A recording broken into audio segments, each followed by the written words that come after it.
Most of the time, some patients don't know they are right. So relatives bring their patient to the hospital without bed sore. In 3 days' time, the patient have developed bed sores, and they don't even know how come the bed sore came. So how would they take the issue on, right? So they leave it like that. But as nurses, we've learned to be caring, and then we've learned it. So we have to apply the knowledge and the skills that we have, so that we will prevent patients from having this pressure or bed sores. There are some factors that increases risk of patients for having these bed sores or pressure sores. One is patients who are diabetic. I explained the physiology that with pressure sores, there is decreased oxygen or poor oxygen and blood supply to the site where the bony prominences, right? And then a patient with diabetes too, because of the high glucose level, the hyperglycemia, high glucose level, right, in the blood, which we term as hyperglycemia. So it's just like putting a lot of sugar in water, right? If you pour that water containing sugar on the floor, and then you pour an ordinary water which does not have the sugar, you can realize that the one without sugar will flow faster than the one with sugar. So it means that sugar makes the water thick. So that is what happens in the blood. So people with diabetes, because of the glucose, their blood become thicker, right? So there is also already they have poor blood circulation, and then this is also adding up. So they have increased risk for the ulcer being formed. And then people who smoke, because of some chemicals in it, it can also increase their risk because it can cause poor circulation. And then malnutrition is also another risk factor that has been identified, because we know that nutrients like vitamins and other nutrients help to promote the skin, the growth of the skin. So if you are malnourished, it will also affect the skin. For example, people who have kwashiorkor and others, we know that they don't have a smooth skin. Sometimes the skin becomes dry and it breaks easily and all that. And then people with spinal cord injury, right? So if the person is having spinal cord injury, it means that the person will be bedridden, and that alone can increase the person's risk for this condition.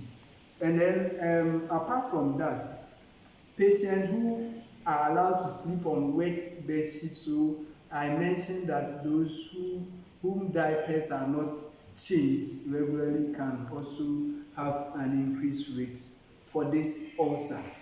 Most of the time, as I said, the ulcer starts gradually from the epidermis, right? But if it's not treated, then it can eat deep and then penetrate through the dermis, through the subcutaneous tissue, through the muscles, and then sometimes it can even eat deep where the bones will be exposed. So we have stages of the ulcers. Stages of the ulcers, right? So we have stage 1.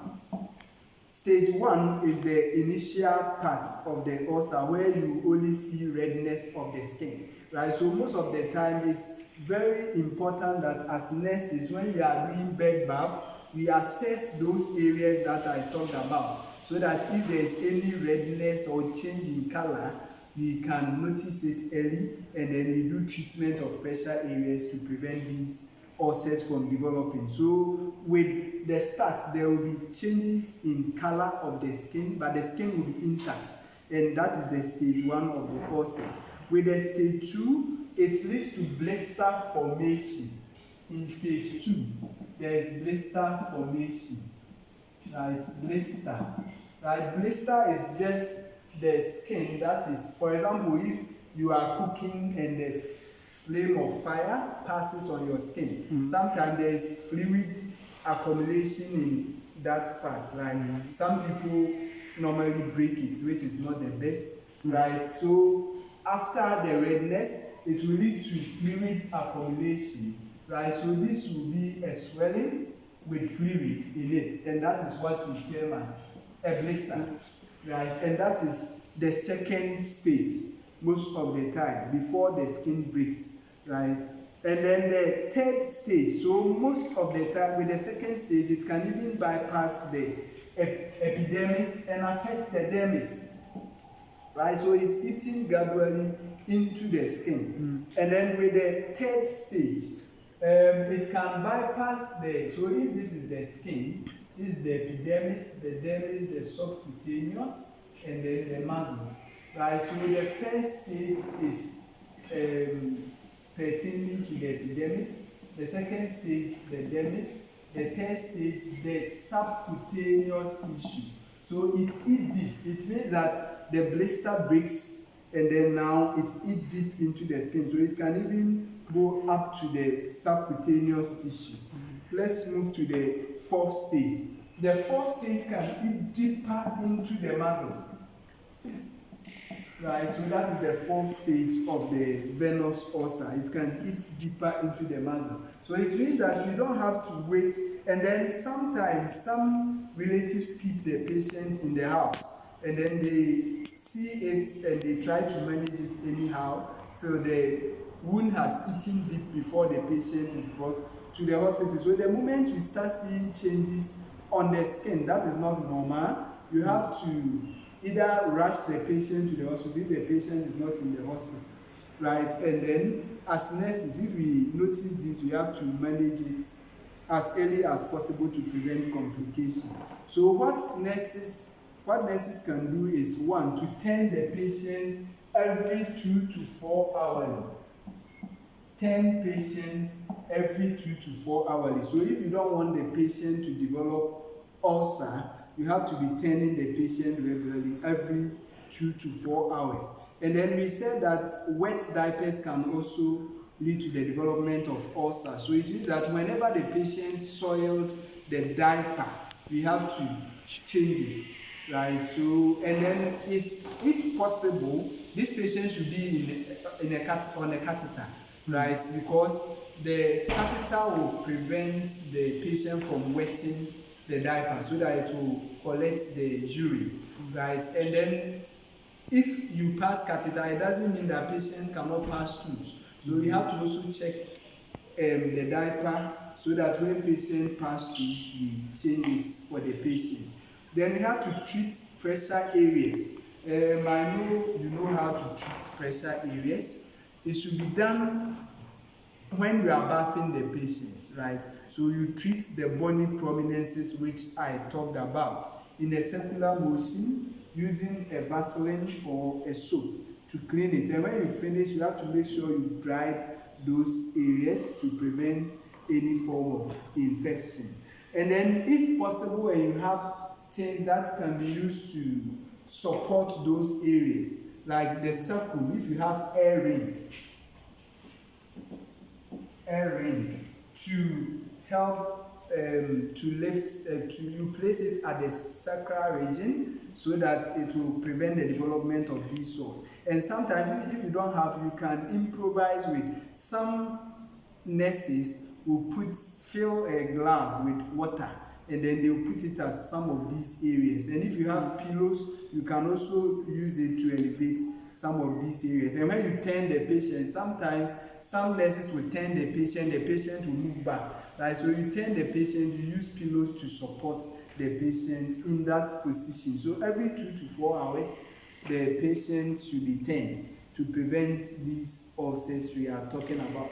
And then we have to also make sure, one thing that can also cause the ulcer is friction. And then this friction can be caused by the creases on the bed sheet, right? So we have to make sure the bed making that we are learning with Madam Dora in the demonstration room, the changing from top to bottom and side to side, we have to make sure you apply those skills so that we make the bed for the patient to prevent these ulcers from forming. And then maintenance of personal hygiene, very important. So it means that you have to care for the patient, bath the patient daily, if possible twice a day, right? Because it promotes circulation and prevents these kind of ulcers from occurring. And then with the treatment, if the ulcers have already occurred, then it means that you have to treat it by giving prescribed antibiotics, right, to prevent infections. And then as nurses, we have to dress the wound aseptically. Don't forget, I've asked you to read on wound dressing, right? So as nurses, you have to dress the wound using aseptic techniques. And then when necessary, you have to do wound debridement, which we'll talk about soon. There's another type of ulcer. I think we are almost done with the various types of ulcer. There's another type of ulcer known as diabetic foot ulcer. Diabetic foot ulcer. I explained that those with diabetes, there is high glucose level, and the high glucose level, one, it helps bacteria to thrive well in the blood. So if you have any wound, bacteria thrive well in it. So they are responsible for causing infection. And again, the blood flow to the wound site because it needs oxygen and nutrient. Because I think we talked about wound healing some time ago. And then I mentioned that for wound to be able to heal, there is what we call angiogenesis, where new blood cells are formed so that oxygen can be and blood supply can be sent to the site to promote the wound healing. These people with diabetes have poor circulation to the wound site, right? So they have a risk of getting diabetic foot ulcer. So most of the time it's a small wound, right? And then gradually it eats deep into the skin. And most of the time we ignore it. We treat them as any other patient, but we have to know that people who have diabetes, it's difficult for the wound to heal. So we have to take extra care in treating wounds for people with diabetes so that it doesn't lead to the ulcer. There's another type of ulcer known as Buruli ulcer. Buruli ulcer. B-U-R-U-L-I. Buruli ulcer. Okay, so this type of ulcer, what's actually happening is that there's a bacteria that has been identified to cause this type of ulcer. And then the name of the bacteria is termed as Mycobacterium ulcerans. Mycobacterium ulcerans. A time came when people at Amasaman, most people at Amasaman were diagnosed of this condition. So a hospital, Amasaman Hospital, was specially built